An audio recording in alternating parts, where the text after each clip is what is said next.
Ivory Coast president overthrown by military. Wow, what is happening to Africa? Let's set up to the news. As of May 22nd, 2025, Ivory Coast is experiencing a volatile and fast unfolding crisis that appears to be the earlier stage of a military coup or large-scale civil uprising.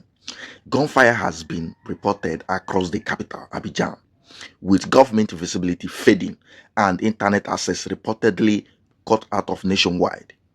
This situation is reminiscent of the 1999 coup theater, the first in the country's history, which led to the deposition of President Henry Konan Bedie. That coup was initiated by soldiers led by Tuofuzie, and it resulted in retired General Roberts being invited to lead a National Public Salvation Committee. The aftermath saw the dissolution of key government institutions and widespread unrest. The current event suggests a potential repeat of such a scenario, with the military possibly attempting to seize power amidst political instability in the country. The situation is developing rapidly, and further updates will be necessary to understand the full scope and implication of this unfolding crisis. This is what I see as Pan-Africanism syndrome, not military coup. Important question. Why this military coup uprising in the African countries colonized mostly by French, that is Francophones? We'll be diving into why. It is actually a deep question, an important question as such. Military coups in former French colonies in Africa have been disproportionately common, and several structural, historical, and geopolitical factors contributed to this pattern. First, colonial legacy of weak institutions. France colonial governments prioritized extraction and central control over building strong local institution or democratic framework.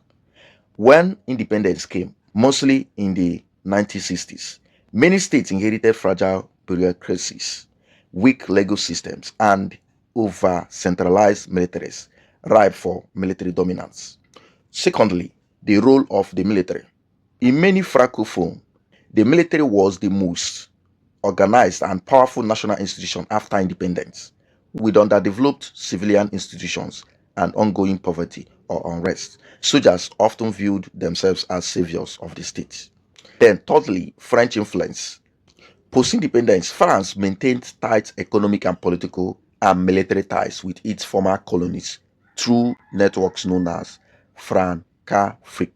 France often propped up autocratic leaders who served its strategic or business interests, example oil, uranium, and military bases, creating resentment and instability.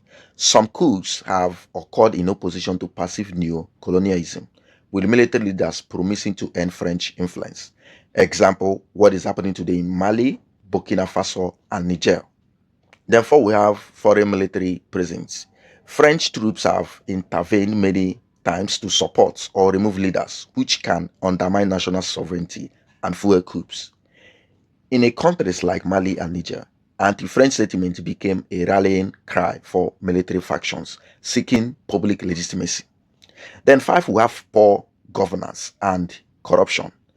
Long-standing rulers, often with France backing, failed to deliver development and security, just like the way war are being waged against these gerontocrats. Public frustrations with inequality, insecurity, especially jihadist violence and corruption has made military seem like acceptable alternatives. 6. Regional domino effect. Military coups have a contagious effect. When one country has a successful coup, nearby militaries may feel emboldened, especially if the international response is weak or delayed. In summary, the high frequency of coups in Francophone Africa is not just a coincidence. It's rooted in colonial legacies, persistent foreign interferences, and systemic governance failure. The backlash against France's influence, in particular, has become a powerful political tool for military leaders seeking popular legitimacy.